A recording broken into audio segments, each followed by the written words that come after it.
मन भावन पावन समय चल रहा है।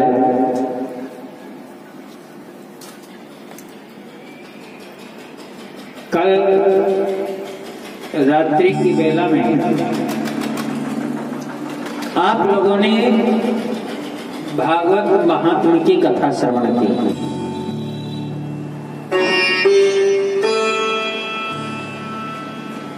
श्री सौनक जी ने सूत जी से प्रश्न कर दिया,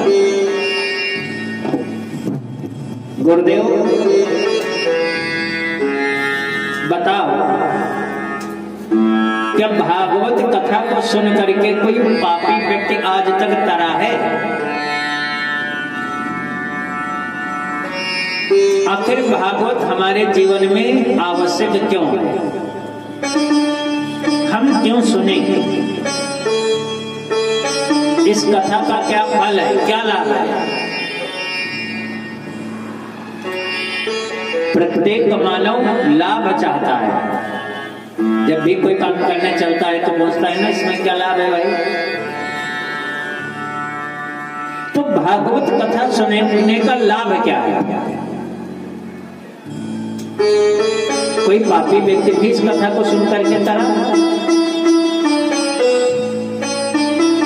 तो श्री सूत जी महाराज कहते हैं सौनक जी से, ऋषियों, भागवत कथा को सुन करके पापी नहीं, महापातकी व्यक्ति का भी तरण तारण हो जाता है। प्रमाण तो भाई सारा संसार प्रमाण मांगता है। अगर ये है तो कैसे है? कौन सा व्यक्ति तरा, कैसे तरा, कब तरा? मैं सब कुछ सुनना चाहता हूं। तो श्री सूत जी महाराज कहते हैं ये भागवत है। मैंने कल रात्रि में भी बताया था, भागवत में 4 अक्षर है, भा, गा, वा और ता। तो भा से भक्ति, गा से ज्ञान, वा से वैराग्य और ता से तारायण। जिसके जीवन में भक्ति, ज्ञान, वैराग्य तीनों चीजें प्रवेश कर जाती हैं तो ता अक्षर हमको भवसागर से तार देता है। इसीलिए इसका नाम भागवत रखा गया है। ये मोक्षदायी है। और एक व्यक्ति भी भगवान के नाम का तो प्रभाव कि राम एक तापसती अतारी हो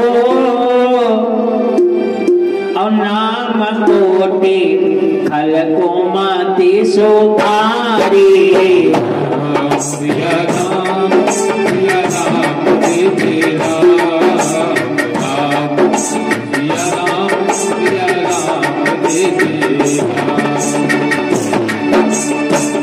राम एकता पसंदी तारी नाम कोटि हर कोमति सुधारी।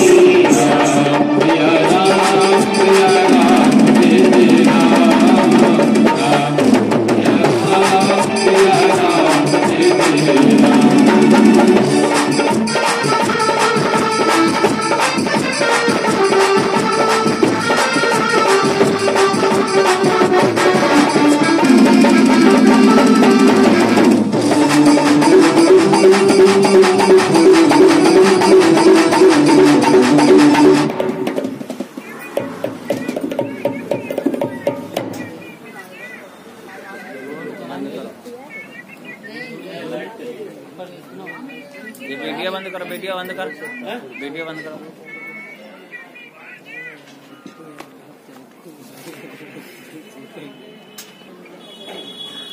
लगा चलो ही गए। हाँ दिल की बातें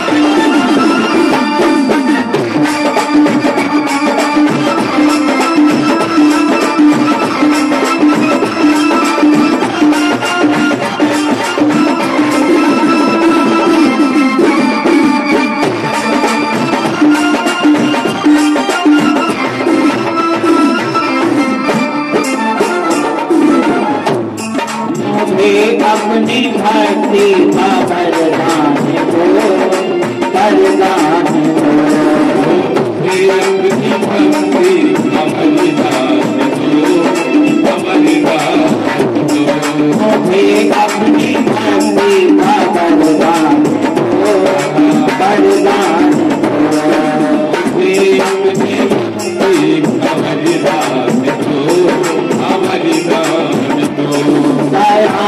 करो तब मुझे ज्ञान दो, मुझे ज्ञान दो, दया करे प्रभु अब मुझे ज्ञान दो, मुझे ज्ञान दो। हमारी भगवान है खाओगे सदा, खाओगे सदा, आएंगे की बातें करेंगे सदा, करेंगे सदा।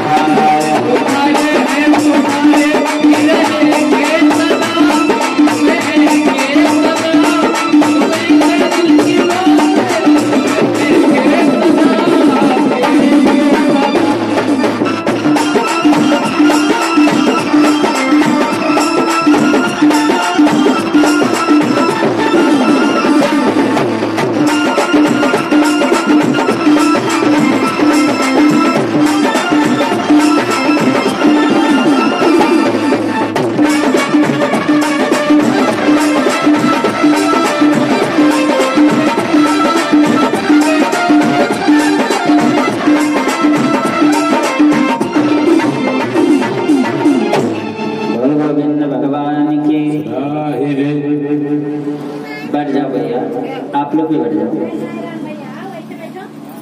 बोल साईनाथ महाराज की जय हो। सौनक जी ने प्रश्न कर दिया कि गुरुदेव बताओ, कोई भागवत कथा को सुन करके आज तक तरा है? श्री सूत जी महाराज कहते हैं 88,000 ऋषियों से ऋषियों, भागवत कथा सुन करके पापी नहीं महापापी भी व्यक्ति तर गया। कौन? तो श्री सूत जी महाराज कहते हैं आत्मदेव पुरे तस्मिन् सर्ववेद विशारदः श्रोतस्मार्ते सुनिष्णातो द्वितीय इव भास्करः।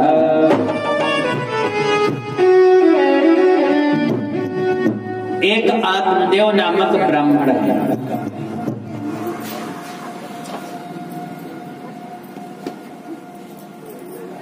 इतने ज्ञानी हैं, व्यास जी लिखते हैं द्वितीय इव भास्कर, ज्ञानियों में इतने श्रेष्ठ हैं जैसे दूसरा सूर्य, इतना ज्ञान। आत्मदेव कौन है? बोले जिस व्यक्ति के अंदर आत्मा निवास करे उसी का नाम आत्मदेव। अच्छा बताओ, संसार में ऐसा कोई व्यक्ति है जिसके अंदर आत्मा निवास न करती? अब जिस दिन आत्मा शरीर को छोड़ चल करके चली जाएगी उसी दिन संसार वाले लकड़ियों की व्यवस्था कर देंगे। जब तक शरीर में आत्मा है तभी तक सम्मान है। जो ही शरीर ने आत्मा ने शरीर को छोड़ा, घर वाले पराये बन जाते हैं। तो जिस व्यक्ति के अंदर आत्मा निवास करे वही आत्मदेव। रहते कहाँ है? बोले तुंगभद्रा नदी के तट पर। तुंग माने शीघ्र, भद्र माने कल्याण करने वाली। अच्छा, मानव का कल्याण कौन करता है? मानव का अगर कल्याण करता है तो केवल वो एक है भक्ति। जो भी भक्ति के तट पर निवास करेगा कल्याण उसी का होगा। आत्मदेव महाराज तुंगभद्र नदी के तट पर निवास करते हैं। वृक्ष को विद्वान लोके तत्प्रिया धुंधली स्मृता। पंडित जी तो बड़े ज्ञानी हैं, बड़े धर्मात्मा हैं, लेकिन आत्मदेव की जो पत्नी है उसका नाम है धुंधली। अच्छा, धुंधली किसको कहा जाता है? धुंधली बोले तो आप लोग अपने गांव की भाषा में कभी कभी बोल देते हो कि बहुत धुंध छा गई है। धुंध बोले तो अंधकार। अंधकार काहे का है? बोले काम क्रोध लोभ मोह मद मत्सर, इसी को अंधकार कहा जाता है। विभीषण जी ने भी यही कहा था कि काम क्रोध मद लोभ सब नाथ नरक के।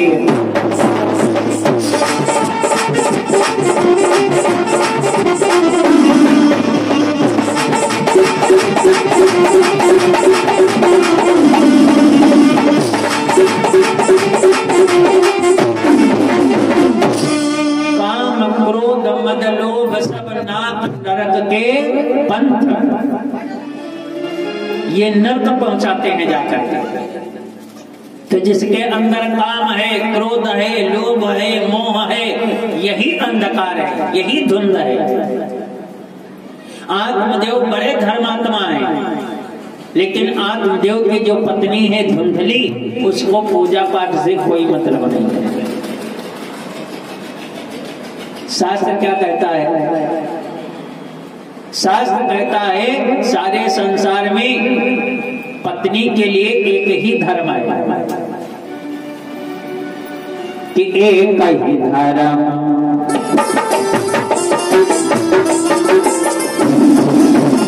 एक ही धर्म, एक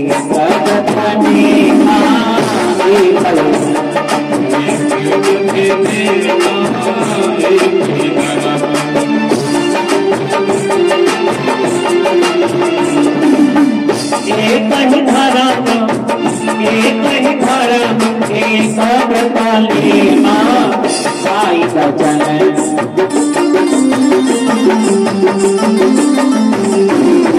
साई भजन मन पति पति माँ साई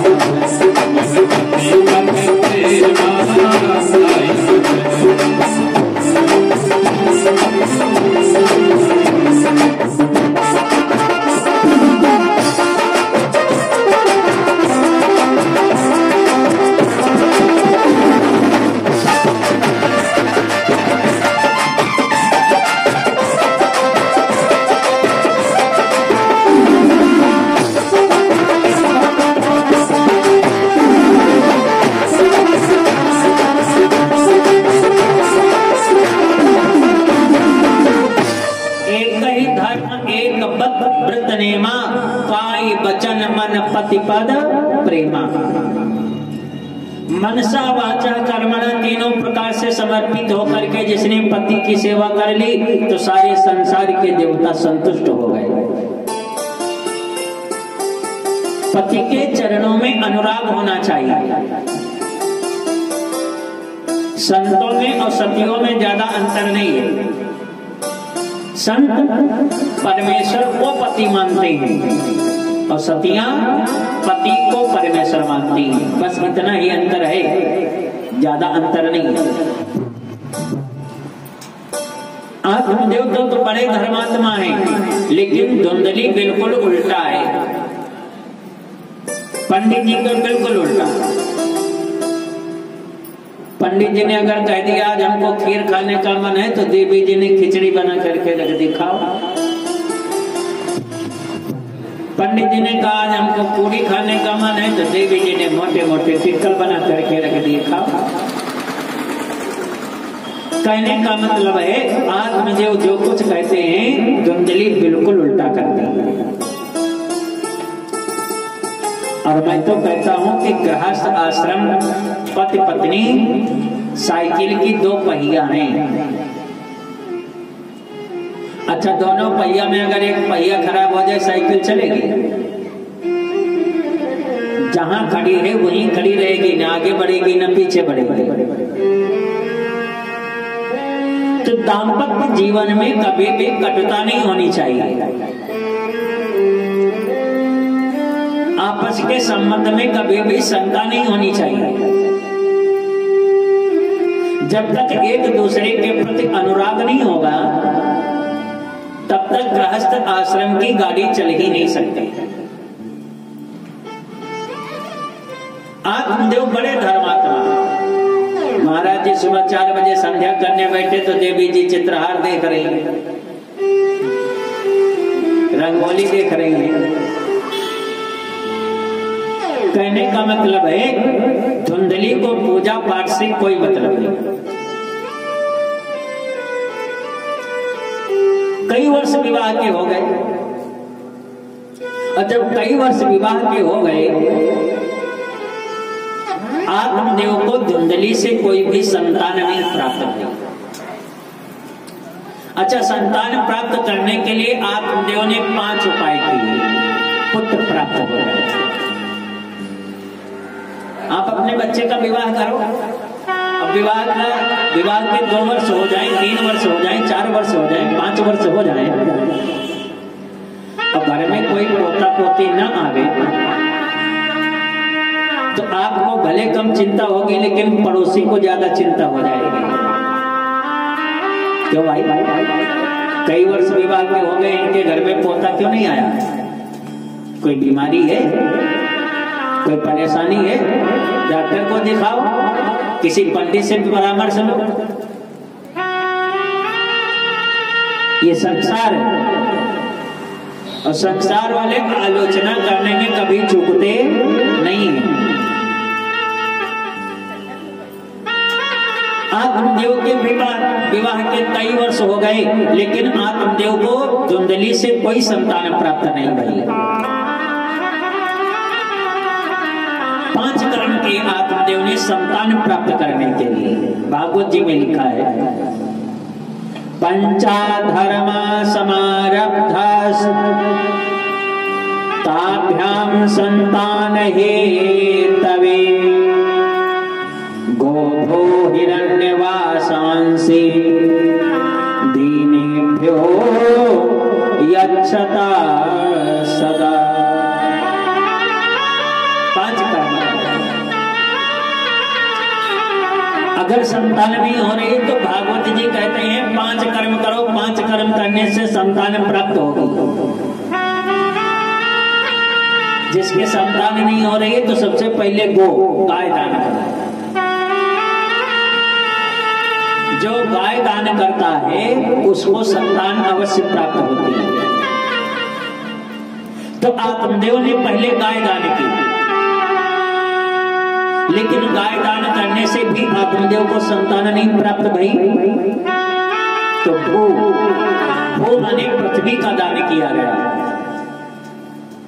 हिरण्य माने सोना, गाय दान की गई, पृथ्वी दान की गई, सोना दान किया गया, वस्त्र दान किए गए। दीनेभ्यो यच्छता सदा, दरवाजे पर जो भी आ गया और जिसने जो कुछ मांग लिया आत्मदेव ने सब कुछ दे डाला। 5 कर्म के आत्मदेव ने, लेकिन संतान फिर भी प्राप्त नहीं हुई।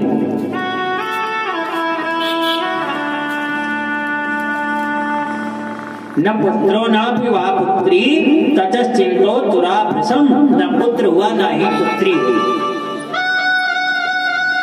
अब आत्मदेव को बड़ी ग्लानि रही।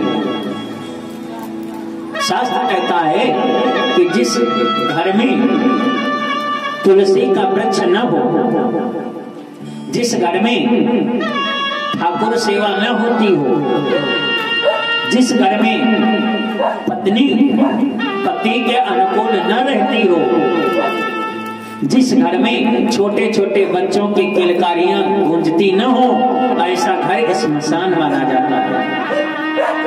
ऐसे घर में निवास नहीं करना चाहिए।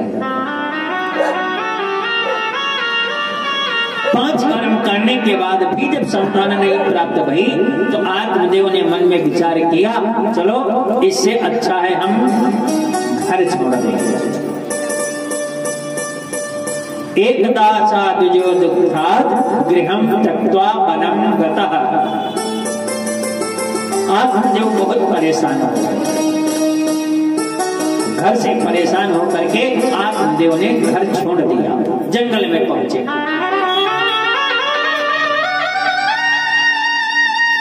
जंगल में जाकर के आत्मदेव ने रोना प्रारंभ कर दिया। वैसे जब संकट आ जाए तो रोना नहीं चाहिए।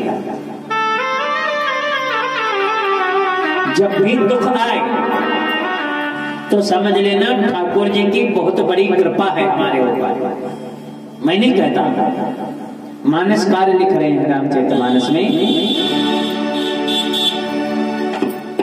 कि विपत्ति नाही रघु पति कर दाया,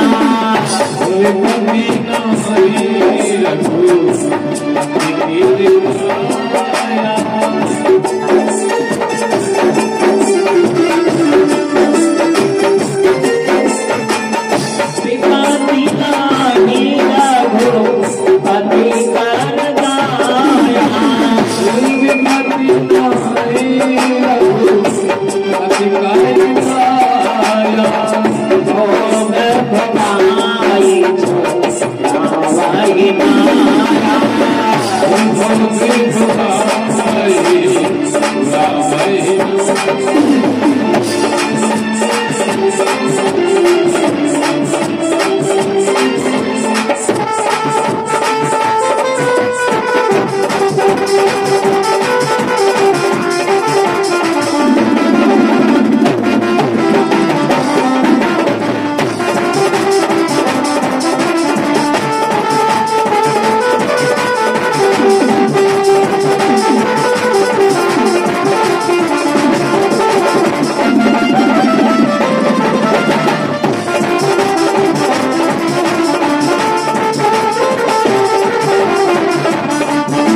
रघुपति कर दाया और भोग भोगाई छुड़ावई माया।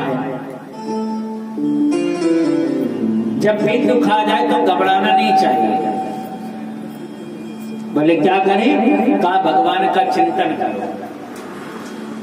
हम करते क्या? हम चिंतन नहीं करते, हम चिंता करते हैं। अच्छा एक बात बताओ, क्या तुम्हारे चिंतन करने से समस्या का हल होगा? कुछ नहीं हो सकता है। होगा वही जो हमारे ठाकुर जी को मंजूर है। हम तो कहा करते हैं कि चिंतन कर ले तो चिंता ये कर लेगा, चिंतन कर ले तो चिंता ये कर लेगा, चिंतन कर ले तो चिंता ये कर लेगा, चिंतन कर ले तो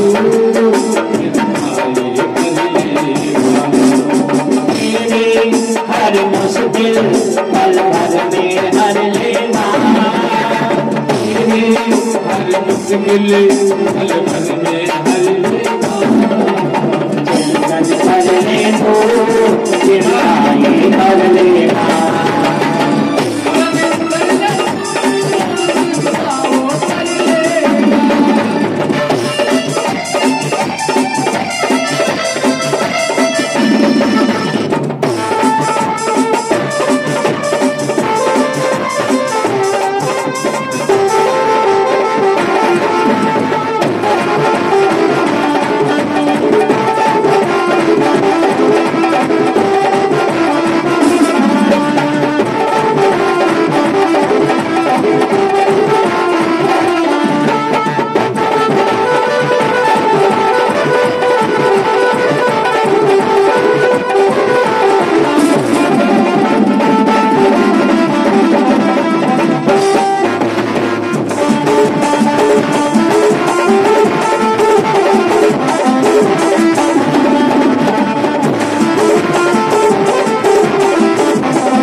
चिंतन कर ले तो चिंता ये कर लेगा। जब तक तुम चिंता करोगे तब तक कुछ नहीं होगा। चिंता छोड़ करके चिंतन करो। चिंता चिता पर ले जाती है और चिंतन भगवान के पास ले जाता है। भगवान के पास जाने से समस्या का समाधान होगा। आत्मदेव जो ही जंगल में पहुंचे, जंगल में बैठ करके आत्मदेव ने रोना प्रारंभ किया। तब तक प्यास लग गई तो आत्मदेव ने मन में विचार किया लाओ जल पी ले। मरना तो वही है, कैसे क्यों मरे।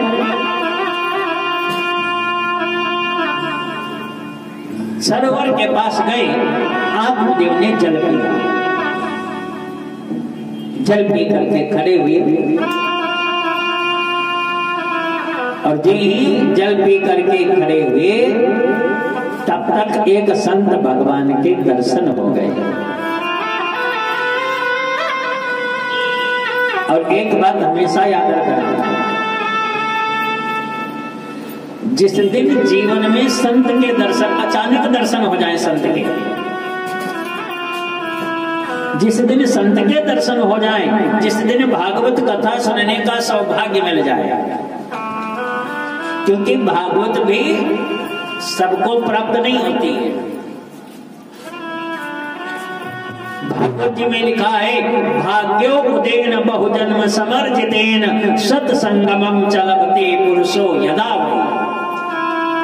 एक नहीं, जब जन्म जन्मांतर के, योग युगांतर के, कल्प कल्पांतर के हमारे पुण्य उदय होते हैं, तब हमको भागवत कथा सुनने का सौभाग्य मिलता है। तब हमको सौभाग्य मिलता है। ये देव दुर्लभ कथा है, जिसको सुनने के लिए मानव के पास समय नहीं है। सब करने का समय है लेकिन कथा सुनने का समय नहीं है। देव दुर्लभ कथा है। इस कथा को सुनने के लिए देवता भी लालायित रहते हैं। यत्र यत्र रघुनाथ कीर्तनम तत्र तत्र कृतमास्ति कांजिला। देवताओं से पूछो इस कथा की विशेषता क्या है। मृत्यु लोक में तो सुगम है, और जो चीज सुगम होती है उसकी कीमत हमको पता नहीं चलती। भाई लखनऊ मंडल में ये चंद्रिका देवी हैं। कितना आदमी लखनऊ का जाता है चंद्रिका मैया के दर्शन करने? 5%। 95% बाहर का आदमी जाता है दर्शन करने। क्यों? क्योंकि वो चंद्रिका धाम का महत्व समझता है। इसलिए हम हमारे निकट हैं, पड़ोस में हैं, तो हमको उस स्थान का कोई महत्व नहीं है। नहीं मिस, ये आपका सौभाग्य है कि 88,000 ऋषियों की तपस्थली क्षेत्र में हम लोग रह रहे हैं। नैमिष कोई साधारण क्षेत्र नहीं है।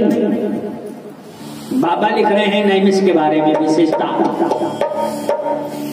बलतीरथ वर नैमिष विख्याता। अति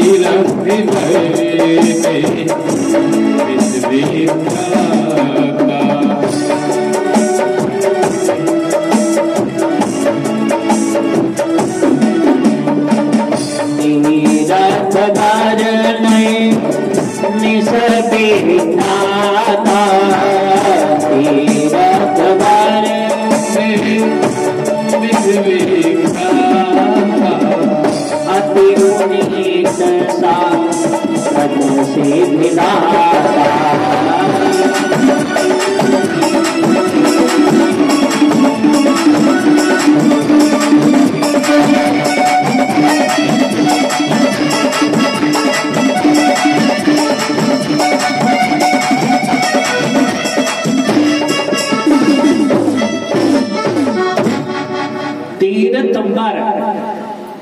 अच्छा, बर किसको कहा जाता है? बर किसको कहते हैं आप लोग? बर बोले तो हाँ, बर कहा जाता है दूल्हे को। बर माने दूल्हा। अच्छा, बाराती 100 हो, बाराती 100 हो, अब दूल्हा ना हो, केवल 100 आदमी ऐसे जा रहे हैं, उसको कोई बारात कहेगा? बारात तभी कहा जाएगा जब उसमें मौर वाला होगा। ठीक है, तो सारे तीर्थ हैं बाराती, सारे तीर्थ बाराती हैं, लेकिन नैमिष क्या है? दूल्हा है तीर्थों का। साधक सिद्धिदाता, साधक को अगर सिद्धि प्रदान करने सामर्थ्य है तो वो नैमिष में है। और एक बात बता दें आपको, सारे संसार में कलयुग का साम्राज्य फैला है, सारे विश्व में कलयुग का साम्राज्य फैला है, लेकिन आज भी हमारे नैमिष में कलयुग ने प्रवेश नहीं किया है। आज भी कलयुग ने नैमिष में प्रवेश नहीं किया है, सारे विश्व में तांडव मचा रहा है। ये नैमिष की विशेषता है। मैं निवेदन कर रहा हूं, जो चीज सुगम होती है उसका महत्व हम नहीं समझते हैं।